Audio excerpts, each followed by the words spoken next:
Hello friends, आप सबका मेरे चैनल द मिला में बहुत बहुत स्वागत है। दोस्तों, बहुत बार हम सबको अपने जीवन में ऐसा लगता है कि बहुत सारी बातें अगर ना भी होती तो भी जिंदगी में कुछ फर्क ना पड़ता, यानी कि जो भी हुआ वो जरूरी नहीं था, नहीं होना चाहिए था। तो क्या सच में ऐसा है? जानने के लिए वीडियो को एंड तक जरूर देखें।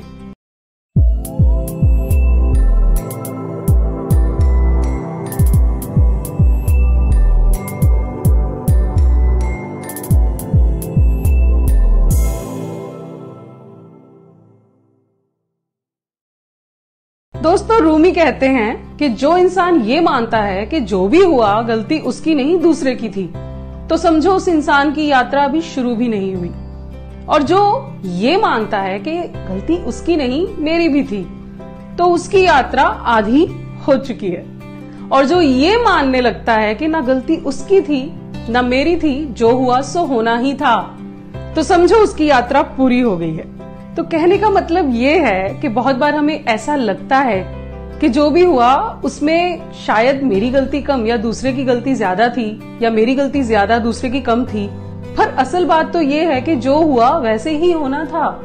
इसे एक गाने के माध्यम से समझते हैं। तेरी आंखों के दरिया का उतरना भी जरूरी था, मोहब्बत भी जरूरी थी, बिछड़ना भी जरूरी था। यानी कि मोहब्बत भी जरूरी थी, बिछड़ना भी जरूरी था। बहुत लोग ये कहते हैं कि अगर बिछड़ना ही था तो फिर मोहब्बत ही क्यों हुई, लेकिन दोनों जरूरी थे। दिल तब तक टूटता है जब तक कि वो खुल ना जाए और उसमें उस परमात्मा की रोशनी अंदर दूर तक न चली जाए। तो दोस्तों, अगर आपका दिल टूटेगा नहीं तो वो खुलेगा कैसे? और अगर आपने ठोकरें नहीं खाई तो मंजिल सुहानी कैसे लगेगी?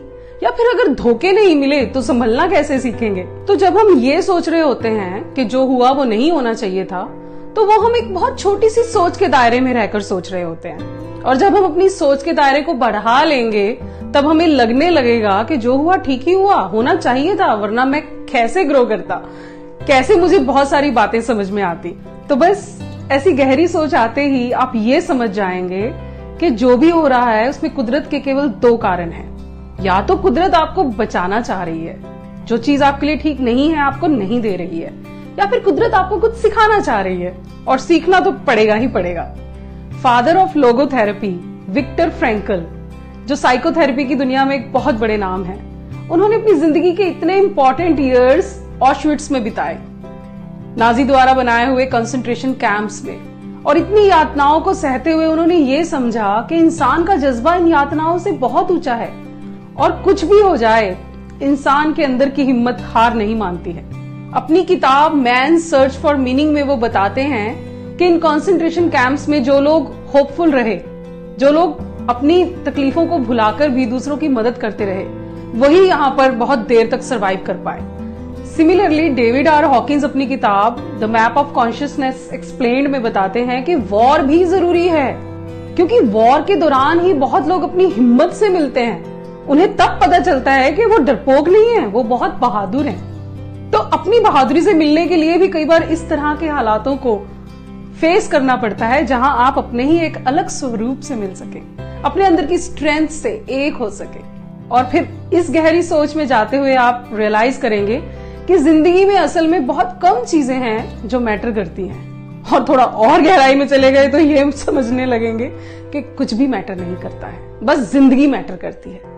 तो दलाई लामा जी ने बिल्कुल सही कहा है, sometimes not getting what you want is a wonderful stroke of luck. और सिमिलरली मैरिलिन मोनरो भी ठीक ही कहती हैं कि sometimes good things fall apart so that better things can fall together.